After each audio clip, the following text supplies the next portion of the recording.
Thanks very much, John. And thanks to the Economist for inviting me and giving me the opportunity to be with you. Like Klaus, I would have loved to have been in Nicosia in Cyprus for this meeting, and hope to be able to do so in the near future. With Klaus, I think that what we've seen in this crisis compared to the financial and sovereign debt crisis has been more impressive. It has been done quicker. It has been implemented quicker, both by monetary authorities, national authorities. What national governments are now doing to stimulate and support the economy is, I think, unprecedented.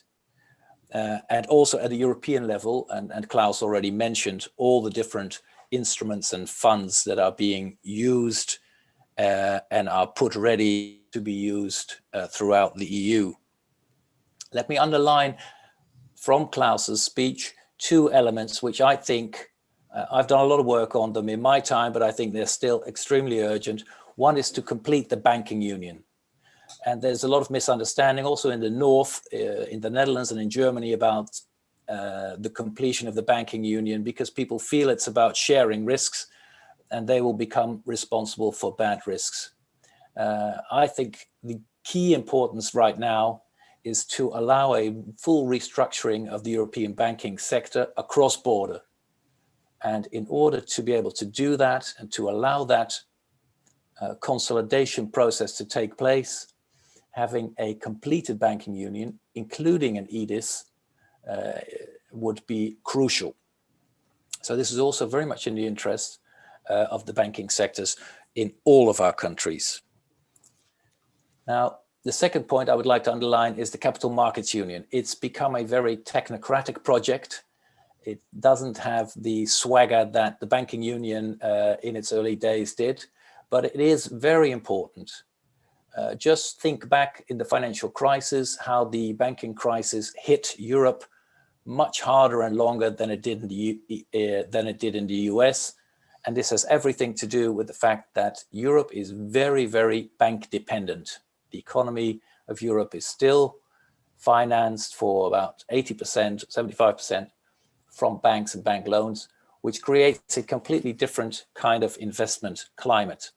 Now, if we want to really draw in investments to Europe, if we want to open up the risk appetite of our economies, if we want to become much more innovative, we are lagging behind compared to the US and China at the moment. We need deeper and well-integrated capital markets. Let me just underline the point that Klaus already made. It is crucial, and I think all efforts should be on that. I'm an optimist at heart. I think that the EU has had a long tradition of strengthening its frameworks, its cooperation, its institutions in times of crises.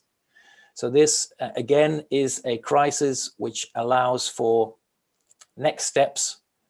The urgency is great, and we already are seeing some of those next steps. Of course, the recovery fund is not just a temporary fund. In fact, it has opened up a window in which the Commission can create a sovereign debt at EU level, which is a big step and has been debated long and hard for a long time.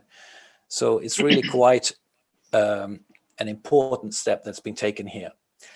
Let me make three additional points to Klaus. One is that I feel that if we are to take further structural steps to improve the functioning of the monetary union, we must be careful to always keep responsibility and accountability together. So if we want to create future budgets, for example, for a stabilization tool for our economies, then really it should be done with EU means. In other words, EU taxation.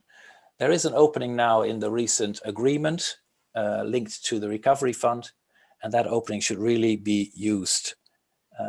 And of course, under the scrutiny of the European Parliament, and the money should be spent or invested within European frameworks. If we don't manage to keep these elements in one hand, I think there will be a big pushback throughout the EU. You cannot accept that there will be a joint debt at European level if it is not coming from, if it's not spent in a European framework and under control of the European Parliament and funded with European means. I think that will really create problems for the future. However politically difficult this will be, I think we need to get it right. My second point would be, we need quite quickly to get more clarity on the future fiscal framework. The fiscal rules that we had have been set aside, understandably, but some are now arguing that they should never be reimposed. And I think we very quickly should have the debate on what adjustments we want forward-looking, but not to have security and clarity, both inward towards one another, as well as to outside investors, or what the fiscal framework will be like in the Eurozone, I think will create a strong risk. Third point, and then I'll close, John. We should really use the current very impressive fiscal stimulus coming from Brussels and national governments to green our economy. And I think there are more opportunities there.